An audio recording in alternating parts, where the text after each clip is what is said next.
അസ്സലാമു Ramadan special programme അൽബയാനിലേക്ക് എല്ലാ ദീനീ സ്നേഹികൾക്കും ഹാർദമായ സ്വാഗതം.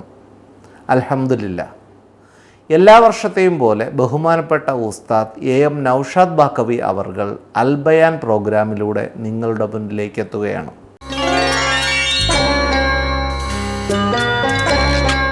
അസ്സലാമു അലൈക്കും വറഹ്മത്തുള്ളാഹി തആല വബറകാതുഹു. അൽഹംദുലില്ലാഹി റബ്ബിൽ ആലമീൻ. അസ്സലാത്തു വസ്സലാമു അലാ അഷ്റഫിൽ മുർസലീൻ വഅലാ ആലിഹി വസ്വഹാബിഹിൽ ഫായിസീൻ. അമ്മാ ബഅദ്. അഷ്ഹദു അല്ലാ ഇലാഹ ഇല്ലല്ലാഹ് അസ്തഗ്ഫിറുല്ലാഹ് അസ്അലുക്കൽ ജന്ന വഅഊദു ബിക മിനന്നാർ. അഷ്ഹദു അല്ലാ ഇലാഹ ഇല്ലല്ലാഹ് അസ്തഗ്ഫിറുല്ലാഹ് അസ്അലുക്കൽ ജന്ന വഅഊദു ബിക മിനന്നാർ. അഷ്ഹദു അല്ലാ ഇലാഹ ഇല്ലല്ലാഹ് അസ്തഗ്ഫിറുല്ലാഹ് അസ്അലുക്കൽ ജന്ന വഅഊദു ബിക മിനന്നാർ. അല്ലാഹുമ്മ അർഹംനി യാ അർഹമർ റഹീമീൻ. അല്ലാഹുമ്മ അർഹംനി യാ അർഹമർ റഹീമീൻ. അല്ലാഹുമ്മ അർഹംനി യാ അർഹമർ റഹീമീൻ.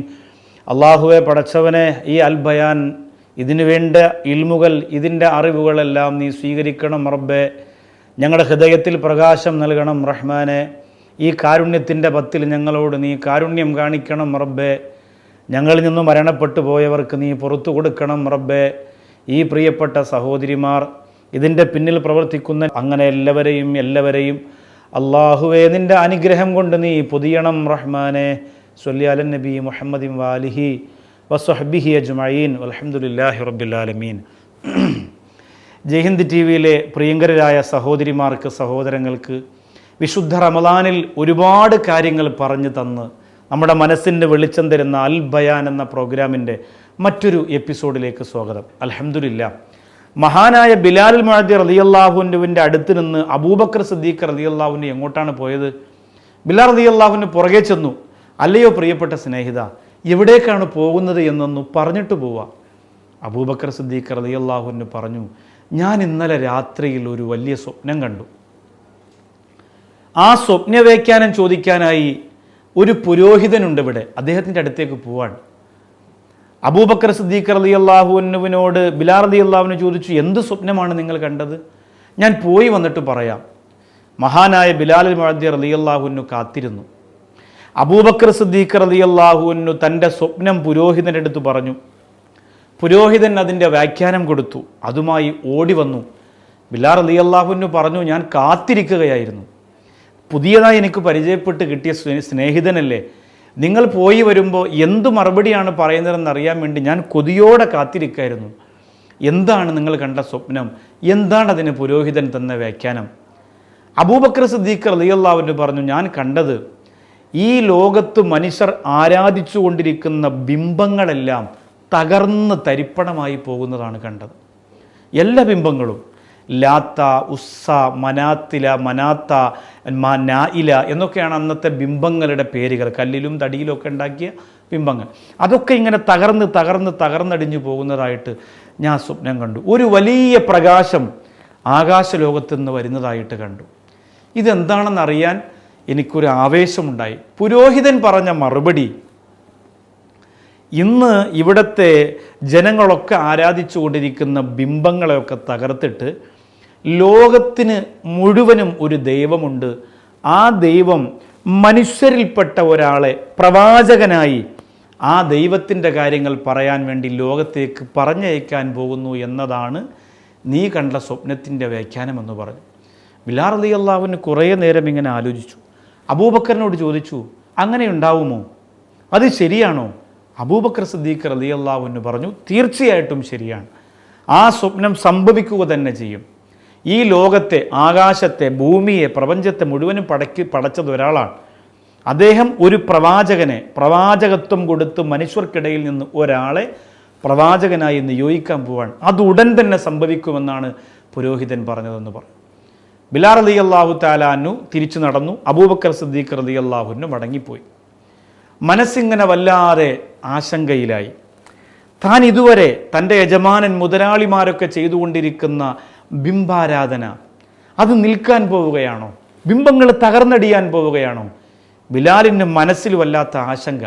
സാധാരണ യാത്ര കഴിഞ്ഞു വന്നാൽ മക്കയിൽ അടുക്കി വച്ചിരിക്കുന്ന ലാത്ത, മനാത്ത, ഉസ്സ, നായില എന്നൊക്കെ പേരുള്ള ബിംബങ്ങളെ ഇങ്ങനെ നമസ്കരിച്ച് വണങ്ങിയിട്ടാണ്, പൂജ നടത്തിയിട്ടാണ് തിരിച്ചു പോവുക. അങ്ങനെ ഈ കച്ചവടവും കഴിഞ്ഞ് ബിലാൽ റളിയല്ലാഹു അൻഹു ഈ ബിംബങ്ങളുടെ മുമ്പിലേക്ക് സാധാരണ പൂജകർമ്മങ്ങൾ നടത്തുന്നത് പോലെ നടത്താൻ വേണ്ടി ചെന്നു. പക്ഷെ അന്ന് ഒരു ആത്മാർത്ഥത വരുന്നില്ല. കൈ ഇങ്ങനെ കൂപ്പി നിൽക്കുമ്പോൾ മനസ്സിൽ വിചാരിക്കുന്നു, ഇത് പൊളിഞ്ഞു പോകുമെന്നാണല്ലോ പറഞ്ഞത്, ഇത് തകർന്നു പോകുമെന്നാണല്ലോ പറഞ്ഞത്, ഈ ലോകത്തെ പടച്ച ദൈവം ഒരു പ്രവാചകനെ പറഞ്ഞു വിടുമെന്നാണല്ലോ പറഞ്ഞത്. അങ്ങനെയാണെങ്കിൽ പിന്നെ ഇതുകൊണ്ട് എന്താണ് കാര്യം? അതുകൊണ്ട് അതൊന്നും ചെയ്യാൻ തോന്നിയില്ല. ആകെ മൊത്തം മനസ്സ് അസ്വസ്ഥമായി, ആകെ മൊത്തം ആശങ്കപ്പെട്ടു. അങ്ങനെ തളർന്ന മനസ്സുമായി മഹാനായ ബിലാൽ റളിയല്ലാഹു അൻഹു പോയി കിടക്കുമ്പോൾ അതാ ഉമയ്യത്ത് വരുന്നു. യാത്ര കഴിഞ്ഞു, സന്തോഷം കഴിഞ്ഞു. വീണ്ടും അടിമപ്പാളയത്തിലെ അടിയും ബഹളവും മാത്രമായി. ഉമയ്യത്ത് ചാട്ടവാറ് കൊണ്ടുവന്നു. ബിലാലിനോട് പറഞ്ഞു, ബിലാലെ, കച്ചവടത്തിൻ്റെ ലാഭം കണക്ക് പറയുക. കൃത്യമായി കണക്കുകളെല്ലാം പറഞ്ഞു. വലിയ ലാഭമാണ് കിട്ടിയത് ഉമയ്യത്തിന്. ഉമയ്യത്ത് സന്തോഷം കൊണ്ട് തുള്ളിച്ചാടി. എന്നിട്ട് ബിലാലിനോട് പറഞ്ഞു, ഈ സന്തോഷം ഒന്ന് നിലനിൽക്കണമെങ്കിൽ നീ ഒരു പാട്ട് പാടണം. ബിലാലിൻ്റെ മനസ്സാകെ അസ്വസ്ഥമാണ്, ആകെ ബിംബങ്ങളും അബൂബക്കർ സിദ്ദീഖ് എന്ന കൂട്ടുകാരൻ പറഞ്ഞ സ്വപ്നവും ഏകദൈവവും ഇനി ഒരു പ്രവാചകൻ വരാൻ പോകുന്ന ചിന്തയൊക്കെ അസ്വസ്ഥമായി. എനിക്ക് പാട്ടുപാടാൻ കഴിയില്ല, എനിക്ക് പഴയതുപോലെ പാട്ടിനൊരു താല്പര്യമില്ല എന്ന് പറഞ്ഞ് തീരുന്നതും അവിടെ ഉമയ്യത്ത് ബിലാലിനെ അടിക്കുകയാണ്. ഇനി അവിടെ നിന്ന് അങ്ങോട്ടുണ്ടായ സംഭവം എന്താണ്? പാട്ടുപാടിയോ, അതേ അടികൊണ്ട് മരിച്ചോ, അടികൊണ്ട് മറിഞ്ഞു വീണോ, എന്താണ് സംഭവിച്ചത് എന്ന് ഇൻഷാ അള്ളാഹ് നാളത്തെ അൽബയാൻ നമുക്ക് ചർച്ച ചെയ്യാം. ഏതായാലും ഈ ചരിത്രം നമുക്ക് വലിയ പാഠമാണ് തരുന്നത്. ഒരു മനുഷ്യനെ ഘട്ടം ഘട്ടമായി അള്ളാഹു അവൻ്റെ വിശുദ്ധ ദീനിലേക്ക് കൊണ്ടുവരുന്ന പടിപടിയായ സംഭവങ്ങളാണ് നാം പഠിക്കുന്നത്. നമ്മുടെ ജീവിതത്തെ അള്ളാഹു സ്ഫുടം ചെയ്തു തരുമാറാകട്ടെ. ഇന്നത്തെ ചോദ്യങ്ങളിലേക്ക് പ്രവേശിക്കുകയാണ്.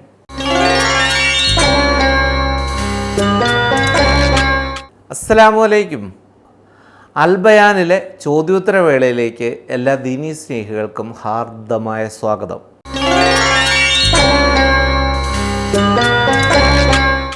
എൻ്റെ ഉമ്മ ബാത്റൂമിൽ വീണ് തലപൊട്ടി. ഹോസ്പിറ്റലിൽ പോകും വഴി വെള്ളം കൊടുത്തു, പക്ഷേ നോമ്പായതിനാൽ കഴിച്ചില്ല.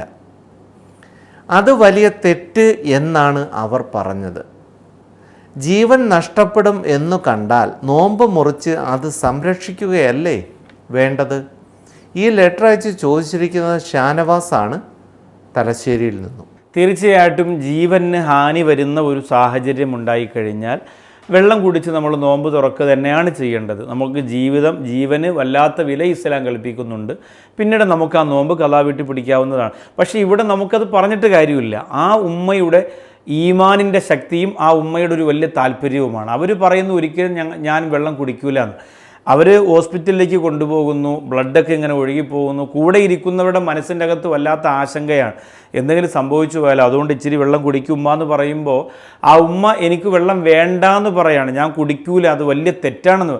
ഒരിക്കലും അങ്ങനെ കുടിക്കുന്നത് ഒരു വലിയ തെറ്റല്ല. പക്ഷേ ആ ഉമ്മ കുടിക്കാത്തത്, അവരങ്ങനെ പറഞ്ഞു മാറുന്നത്, എന്തെങ്കിലും സംഭവിച്ചാലും നോമ്പുകാരിയായിട്ട് ഞാനങ്ങ് മരിച്ചോട്ടെ, ഈ നോമ്പ് ഞാൻ ഇത്രയും കഷ്ടപ്പെട്ട് എൻ്റെ ജീവിതത്തിൽ അള്ളാഹു തന്നൊരു നോമ്പാണല്ലോ, അതുകൊണ്ട് ഞാനത് ഒഴിവാക്കൂല എന്ന ആത്മാർത്ഥമായ രീതിയിലുള്ള പറച്ചിലാണെങ്കിൽ തീർച്ചയായിട്ടും നമ്മൾ അവരെ നിർബന്ധിച്ചിട്ട് കാര്യമില്ല.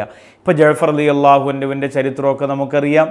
നോമ്പുകാരനായി യുദ്ധത്തിൻ്റെ രണാങ്കണത്തിൽ പിടഞ്ഞു വീഴുമ്പോൾ വെള്ളം കുടിക്കാനായി കൊണ്ടുവന്ന് കൊടുക്കുമ്പോൾ മുറിവേറ്റ് തൂങ്ങിയാടുന്ന കൈകൊണ്ടാണ് ആ വെള്ളം തട്ടിമാറ്റിയിട്ട് എനിക്കത് വേണ്ട, ഞാൻ നോമ്പുകാരനാണ് എന്ന് പിന്നെ ജഅഫർ റളിയല്ലാഹു അൻഹു പറഞ്ഞത്. നഫീസത്തുൽ മിസ്രിയ റളിയല്ലാഹു അൻഹയോട് നിങ്ങൾ നോമ്പുകാരിയാണ്, പക്ഷേ ഇപ്പോൾ നിങ്ങൾ മരുന്ന് കഴിച്ചില്ലെങ്കിൽ നിങ്ങളുടെ ശരീരത്തിന് അപകടം സംഭവിക്കുമെന്ന് പറഞ്ഞപ്പോൾ എത്രയോ വർഷങ്ങളായി നോമ്പുകാരിയായി മരിക്കാനാണ് ഞാൻ ആഗ്രഹിച്ച് ദ്വാരക്കുന്നതെന്ന് നഫീസത്തുൽ മിസ്രിയ റളിയല്ലാഹു അൻഹു പറഞ്ഞു. അപ്പോൾ ഇത്തരം ചരിത്രങ്ങളൊക്കെ കേട്ടിട്ട് ചിലപ്പോൾ ഉമ്മയുടെ ആഗ്രഹമായിരിക്കാം, അത് ഒരു ഭാഗം. ഇനി മറിച്ച് മറ്റൊരു ഭാഗമുണ്ട്.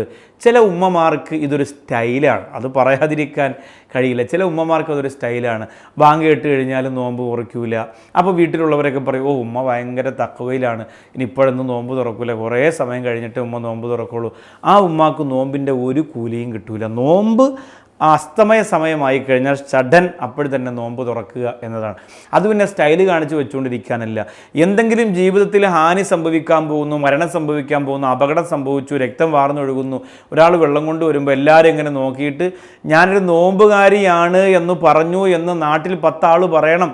ഓ, ആ സൈനബായ വണ്ടി ഇടിച്ച് കൊണ്ടുപോയപ്പോൾ അവൾ ഒരു തുള്ളി വെള്ളം പോലും കുടിച്ചില്ല, അവൾ പറഞ്ഞു എനിക്ക് നോമ്പാണ്, എനിക്ക് വെള്ളം വേണ്ട, ഞാൻ ഔഷാ ബാക്കി ഉസ്താദിൻ്റെ പ്രസംഗം കേട്ടതാണ്, ഞാൻ കബീർ ബാക്കി ഉസ്താദിൻ്റെ ക്ലാസ് കേട്ടതാണ് എന്നൊക്കെ ജനങ്ങളിങ്ങനെ പറയാൻ വേണ്ടിയിട്ട് ഉള്ളിൽ കരുതിയിട്ടാണ് ചെയ്യുന്നതെങ്കിൽ റമദാൻ മാസത്തെ അനാദരവ് കാണിച്ചതിൻ്റെ, നോമ്പിനോട് ബഹുമാനക്കുറവ് കാണിച്ചതിൻ്റെ, പേരും പെരുമയ്ക്കും വേണ്ടി പരിശുദ്ധ റമദാൻ ഉപയോഗപ്പെടുത്തിയതിൻ്റെ ഒക്കെ ശിക്ഷ ആ ഉമ്മാക്ക് കിട്ടും.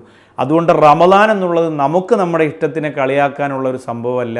ഹൃദയം നൊന്ത് വളരെ ആത്മാർത്ഥമായിട്ടാണ് എനിക്ക് വെള്ളം വേണ്ട എന്ന ഉമ്മ പറഞ്ഞതെങ്കിൽ തീർച്ചയായിട്ടും അതിൽ നമ്മൾ നിർബന്ധിച്ചിട്ട് കാര്യമില്ല.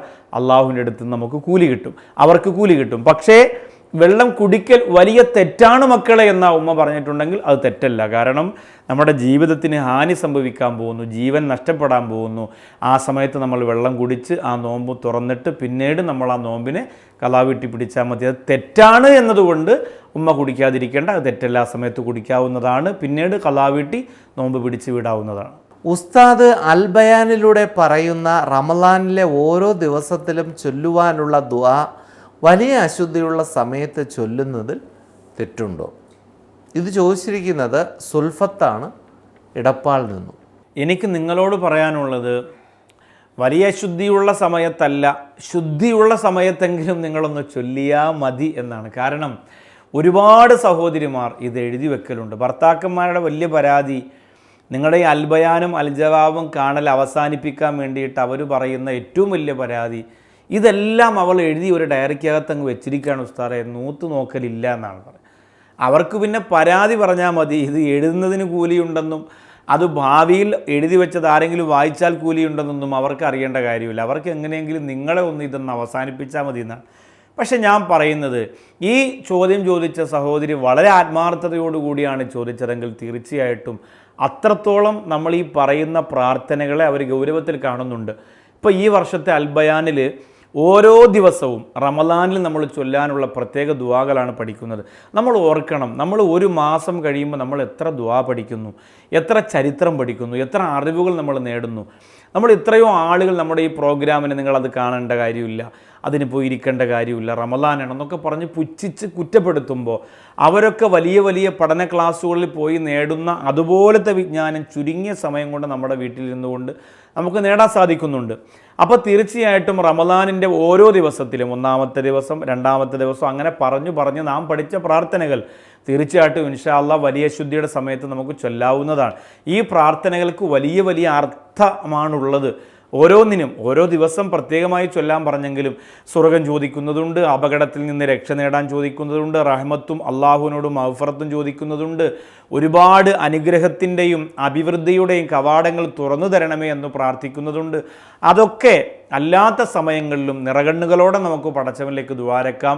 അശുദ്ധിയുള്ള സമയത്ത് തീർച്ചയായിട്ടും അത് ചെയ്യുന്നതിൽ യാതൊരുവിധ തെറ്റുമില്ല. ആ ദുആ നിങ്ങൾക്ക് കണ്ടിന്യൂസ് ആയിട്ട് തന്നെ എന്ത് ചെയ്യാം. ഇന്ന് എനിക്ക് അശുദ്ധിയാണ്, നോമ്പ് പിടിക്കാൻ കഴിയില്ല, പക്ഷേ എന്നാലും അൽബയാനിൽ റമദാൻ 15-ന് പറയാനുള്ള ദുആ, റമദാൻ 10-ന് പറയാനുള്ള ദുആ, ആ ദുആ എനിക്ക് ചൊല്ലാം, ധൈര്യമായിട്ട് ചൊല്ലാം. അള്ളാഹു ആ ദുആ സ്വീകരിച്ച് നിങ്ങൾക്ക് ഇഹത്തിലും പരത്തിലും വലിയ കൂലിയും നന്മയും അള്ളാഹു പ്രദാനം ചെയ്യുമാറാകട്ടെ. എൻ്റെ ഭർത്താവ് മംഗലാപുരത്താണ് ജോലി ചെയ്യുന്നത്. മംഗലാപുരത്തേക്ക് പോകുന്ന ദിവസം അദ്ദേഹം നോമ്പ് പിടിക്കാറില്ല. യാത്രക്കാർക്ക് നോമ്പ് നിർബന്ധമില്ല എന്നാണ് അദ്ദേഹം പറയുന്നത്. ഇത് ശരിയാണോ? ഇത് ചോദിച്ചിരിക്കുന്നത് സൈനബയാണ്, വയനാട് നിന്നും. ദീർഘദൂരം യാത്ര ചെയ്യുന്ന, നമസ്കാരം കസറാക്കി നിസ്കരിക്കുക എന്ന ഒരു പരിധിയിൽ വരുന്ന യാത്രക്കാരന് നോമ്പ് പിടിക്കൽ നിർബന്ധമില്ല. പക്ഷേ യഥാർത്ഥത്തിൽ അത് ആരോഗ്യ പ്രശ്നങ്ങളൊന്നും ഉണ്ടാക്കില്ല എങ്കിൽ അങ്ങനെ ഒരു യാത്ര ചെയ്യുന്നത് കൊണ്ട് ഇന്ന് വലിയ ബുദ്ധിമുട്ടുകളൊന്നും ഉണ്ടാവില്ല. പക്ഷെ അദ്ദേഹത്തിന് അത് വലിയ ശാരീരികമായ ബുദ്ധിമുട്ടും പ്രയാസം ഉണ്ടാക്കുന്നതാകാം. അതുകൊണ്ടാണ് അദ്ദേഹം അങ്ങനെ പറയുന്നത്. അങ്ങനെ അദ്ദേഹം പറഞ്ഞ് നോമ്പ് ഒഴിവാക്കുന്നത് കൊണ്ട് തെറ്റില്ല. അദ്ദേഹത്തിന് പിന്നീട് നോമ്പ് കലാ വീട്ടിൽ പിടിക്കാവുന്നതാണ്. പക്ഷേ ഇന്നത്തെ സാഹചര്യത്തിൽ ഒരു യാത്രക്കാരനും നോമ്പ് ഒഴിവാക്കേണ്ട ഒരവസ്ഥ വരുന്നില്ല. കാരണം നമുക്ക് അത്താഴം കടിക്കണമെങ്കിൽ തന്നെ യാത്ര ചെയ്തതിൻ്റെ സൗകര്യങ്ങളുണ്ട്. നോമ്പ് തുറക്കണമെങ്കിൽ തന്നെ യാത്രയിലും ഫ്ലൈറ്റിലും ബസ്സിലും വാഹനങ്ങളിലും അതിൻ്റെ സൗകര്യങ്ങളും സംവിധാനങ്ങളുമുണ്ട്. ദുനിയാവിൻ്റെ ഏതു കോണിൽ നമ്മൾ പെട്ടുപോയാലും, ഏതെങ്കിലും ഒരു മലയിടുക്കിലോ ഏതെങ്കിലും ഒരു പുഴയുടെ അരികിലോ ഏതെങ്കിലും ഒരു ദ്വീപിലോ ഏതെങ്കിലും ഒരു കാട്ടിൽ എവിടെ പെട്ടുപോയി കഴിഞ്ഞാലും ഇന്ന് നോമ്പ് തുറക്കുന്നതിനുള്ള വിഭവങ്ങളും അത്താഴം കടിക്കുന്നതിനുള്ള സൗകര്യങ്ങളൊക്കെ നിലവിലുള്ളത് കൊണ്ട് തന്നെ ഇന്നത്തെ യാത്രക്കാരന് നോമ്പ് ഒഴിവാക്കേണ്ടി വരുന്നില്ല. പക്ഷേ ഈ മംഗലാപുരത്തേക്ക് യാത്ര പോകുന്ന ഈ സഹോദരിയുടെ ഭർത്താവിനെ സംബന്ധിച്ചിടത്തോളം അദ്ദേഹത്തിന് ആ യാത്ര കൊണ്ട് ശാരീരികമായ അസ്വാസ്ഥ്യങ്ങളുണ്ടെങ്കിൽ തീർച്ചയായിട്ടും അയാൾ നോമ്പ് ഒഴിവാക്കി പിന്നീട് അദ്ദേഹം നോമ്പ് ഖളാ വീട്ടി പിടിച്ചാൽ മതിയാവുന്നതാണ്. അൽഹംദുലില്ലാ, എല്ലാ സ്ഥലങ്ങളിൽ നിന്നും ഏകദേശം ഈ കത്തുകൾ പരിശോധിക്കുമ്പോൾ കേരളത്തിൻ്റെ ഒട്ടുമിക്ക സ്ഥലങ്ങളിൽ നിന്നും കത്തുകൾ അയക്കുകയാണ്. എന്ന് പറഞ്ഞാൽ നമ്മുടെ അൽബയാൻ വ്യാപകമായി നാട്ടിലും ഗൾഫിലുമൊക്കെ നമ്മുടെ സഹോദരിമാർ സഹോദരങ്ങൾ കാണുന്നു എന്ന് അറിയാൻ കഴിഞ്ഞതിൽ വളരെ വലിയ സന്തോഷം. അള്ളാഹു അവർക്കൊക്കെ നല്ല പ്രതിഫലം കൊടുക്കട്ടെ. അൽഹംദുലില്ലാ, വിശുദ്ധ റമളാനിൻ്റെ പരിപാവനമായ പരിശുദ്ധ റമളാനിൻ്റെ 6ാമത്തെ തറാവീഹും 6ാമത്തെ ദിവസത്തെ ദുആയും ദിക്റിൻ്റെ 6ാമത്തെ പുണ്യവുമാണ് നമ്മൾ ഇന്ന് പഠിക്കുന്നത്. 6ാമത്തെ ദിവസത്തെ തറാവീഹ് പൂർണ്ണമായും നിങ്ങൾ നിസ്കരിച്ചു കഴിഞ്ഞാൽ പുറത്ത് കളിച്ചുകൊണ്ടിരിക്കാതെ, തമാശ പറഞ്ഞുകൊണ്ടിരിക്കാതെ, കളിയിലും ചിരിയിലും ഏർപ്പെടാതെ, പള്ളിയുടെ നടയിൽ ക്യാരം ബോർഡ് കളിച്ചുകൊണ്ടിരിക്കാതെ, ലൈബ്രറികളിലും ക്ലബ്ബുകളിലും ഇരുന്ന് വർത്തമാനം പറഞ്ഞ് പൊട്ടിച്ചിരിച്ച് റമളാനിൻ്റെ രാത്രികളെ മരിപ്പിച്ച് കളയാതെ അതിനെ ഇബാദത്ത് കൊണ്ട് ധന്യമാക്കിയവർക്ക് 6ാമത്തെ തറാവീഹ് നിസ്കരിക്കുമ്പോൾ കിട്ടുന്ന പ്രതിഫലം കല്ലുകളും മണൽത്തരികളും അവന് വേണ്ടി പ്രാർത്ഥിക്കുമെന്നാണ്. ഇപ്പോൾ പ്രപഞ്ചത്തിൽ അവൻ്റെ പള്ളിയുടെയും അവൻ്റെ വീടിൻ്റെ പരിസരത്തുമുള്ള കല്ലുകളും മണൽത്തരികളും അത്രത്തോളം പുണ്യം അവന് വേണ്ടി ദുആ ചെയ്യും. അല്ലാഹുവേ, ഈ മനുഷ്യൻ ഇന്നത്തെ 6ാമത്തെ ദിവസത്തെ തറാവീഹും നിസ്കരിച്ചിരിക്കുകയാണ്, മുടക്കിയിട്ടില്ല അല്ലാ, ഒഴിവാക്കിയിട്ടില്ല റബ്ബേ, ക്ഷീണമുണ്ട്, കാല് നീരുണ്ട്, ബുദ്ധിമുട്ടുണ്ട്, എന്നാലും തറാവീഹ് ഒഴിവാക്കിയില്ല. അതുകൊണ്ട് നീ ആ മനുഷ്യനെ അനുഗ്രഹിക്ക റബ്ബേ, കല്ലും മണ്ണും ദുആ ചെയ്യും. ഇതാണ് 6ാമത്തെ തറാവീഹിൻ്റെ ശ്രേഷ്ഠത. എന്നാൽ ദിക്റിൻ്റെ 6ാമത്തെ കൂലി എന്താണ്? ഒരു ദിക്റ്, മനുഷ്യൻ ചൊല്ലുന്ന ദിക്റുകൾ ഇപ്പോൾ രാവിലെ മുതൽ വൈകുന്നേരം വരെ ബാത്റൂമിൽ കയറിയാലും ഉറങ്ങാൻ കിടന്നാലും പള്ളിയിൽ കയറിയാലും ചെരുപ്പിട്ടാലും ഒക്കെ ദിക്റുകളുണ്ടല്ലോ. അത് നിങ്ങൾ വെറുതെ ചൊല്ലണ്ട, അതിന് നിങ്ങൾക്ക് കിട്ടുന്നത് ധാരാളം വിഭവങ്ങളാണ്. 6ാമത്തെ ദിക്റ് ചൊല്ലുന്നത് കൊണ്ടുള്ള 6ാമത്തെ ഗുണം എന്താണ്? അള്ളാഹു നിങ്ങളുടെ വിഭവങ്ങളെ സംരക്ഷിക്കുമെന്നതാണ്. നിങ്ങളുടെ ഭക്ഷണം, നിങ്ങളുടെ കച്ചവട സാധനങ്ങൾ, നിങ്ങളുടെ സമ്പത്ത് അള്ളാഹു സംരക്ഷിക്കും. ഏത് പ്രധാനമന്ത്രി വന്നാലും ഏത് ഭരണം മാറി വന്നാലും നിങ്ങളുടെ സമ്പത്തിന് അള്ളാഹുവിൻ്റെ സംരക്ഷണമാണുള്ളത്. അതിന് നിങ്ങളെന്ത് ചെയ്യണം? നിങ്ങളിങ്ങനെ കള്ളും കുടിച്ച് പെണ്ണും പിടിച്ച് ദിക്റും സ്വലാത്തും പള്ളിയും നോമ്പൊന്നും ഇല്ലാതെ നടന്നാൽ സമ്പത്തൊക്കെ പോകും. അതല്ല, അള്ളാഹുവിൻ്റെ വലിയ സംരക്ഷണം ആ സമ്പത്തിൽ വേണമെങ്കിൽ നിറഞ്ഞ ദിക്റ് നിങ്ങൾ ചൊല്ലുക. അള്ളാഹു നിങ്ങൾ വിഭവങ്ങൾ, മക്കൾ വിഭവമാണ്, സമ്പത്ത് വിഭവമാണ്, ഭക്ഷണം വിഭവമാണ്, അതിലൊക്കെ അള്ളാഹുവിൻ്റെ വലിയ സംരക്ഷണമുണ്ടാവും. അള്ളാഹു അനുഗ്രഹിക്കട്ടെ, അള്ളാഹു തൗഫീക്ക് തരട്ടെ. 6ാമത്തെ പകലും രാത്രിയും നിങ്ങൾ ചൊല്ലാനുള്ള മനോഹരമായ ദുആയാണ് ഇന്ന് നിങ്ങൾക്ക് പറഞ്ഞു തരുന്നത്. ഔദു ബില്ലാഹി മിനശ് ശൈത്വാനിർ റജീം. ബിസ്മില്ലാഹിർ റഹ്മാനിർ റഹീം. അല്ലാഹുമ്മ ലാ തളിരിബ്നി ബിസാലിത്തി നിഖ്മതിക. അല്ലാഹുമ്മ ലാ തളിരിബ്നി, അല്ലാഹുമ്മ ലാ തളിരിബ്നി ബിസാലിത്തി നിഖ്മതിക. അല്ലാഹുമ്മ ലാ തളിരിബ്നി ബിസാലിത്തി നിഖ്മതിക. അല്ലാഹുമ്മ ലാ തളിരിബ്നി ബിസാലിത്തി നിഖ്മതിക. അല്ലാഹുമ്മ, അല്ലാഹുവേ, ലാ തളിരിബ്നി, എന്നെ അടിക്കരുതേ റബ്ബേ, എന്നെ നീ അടിക്കരുതേ റബ്ബേ, ബിസാലിത്തി നിഖ്മതിക, നിന്റെ ശിക്ഷയുടെ ചാട്ടവാറുകൊണ്ട് എന്നെ അടിക്കരുതേ തമ്പുരാനേ. എത്ര നല്ല ദുആയാണ്. അല്ലാഹുമ്മ ലാ തളിരിബ്നി ബിസാലിത്തി നിഖ്മതിക. പടച്ചവനെ, നിന്റെ ശിക്ഷയുടെ ചാട്ടവാറുകൊണ്ട് എന്നെ അടിക്കരുതേ തമ്പുരാനേ. എത്ര ഭംഗി, എത്ര മനസ്സിന് വല്ലാത്ത ഒരു ഭക്തി ഉണ്ടാകുന്ന ദുആ. ഇതാണ് റമളാനിൻ്റെ 6ാമത്തെ രാവിലും പകലിലും നമ്മൾ ചൊല്ലേണ്ടത്. അള്ളാഹു അനുഗ്രഹിക്കട്ടെ, അള്ളാഹു സ്വീകരിക്കട്ടെ. നിങ്ങളുടെ അഭിപ്രായങ്ങൾ, നിർദ്ദേശങ്ങൾ, സംശയങ്ങൾ എല്ലാം എഴുതി അറിയിക്കുക. അൽ ബയാൻ AM Naushad Baqavi, Darul Ishq, തെണ്ണൂർക്കുണം, Mudapuram PO, Chirayinkeezhu, Thiruvananthapuram. റമളാനാണ്, വിലപ്പെട്ട പ്രാർത്ഥനകളാണ്. ആ പ്രാർത്ഥനയിൽ ഒരു വരി ഞങ്ങൾക്ക് വേണ്ടി, അൽ ബയാനിൻ്റെ പ്രവർത്തകർക്ക് വേണ്ടി നിങ്ങൾ മാറ്റിവെക്കണമേ എന്ന് അഭ്യർത്ഥിക്കുകയാണ്. ഇൻഷാ അല്ലാഹ് മജ്ലിസുകളിൽ നിങ്ങൾക്ക് വേണ്ടിയും ദുആ ചെയ്യാം. നാളെ ഇതേ സമയത്ത് മഹാനായ സയ്യിദുന ബിലാൽ മുഅദ്ദിൻ റളിയല്ലാഹു അൻഹു ഉമയ്യത്തിൻ്റെ മുമ്പിൽ കിടന്ന് പാട്ടുപാടാൻ പാടുപെടുന്ന കഥയുടെ തുടർഭാഗം നമുക്ക് കേൾക്കാം. അള്ളാഹു അനുഗ്രഹിക്കട്ടെ. തീർച്ചയായിട്ടും നിങ്ങൾ ദുആ ചെയ്യുക. ഇതേ സമയം ഇതേ പ്രോഗ്രാമുമായി വീണ്ടും കണ്ടുമുട്ടാം. അതുവരേക്കും അസ്സലാമു അലൈക്കും വറഹ്മത്തുള്ളാഹി വബറകാതുഹു.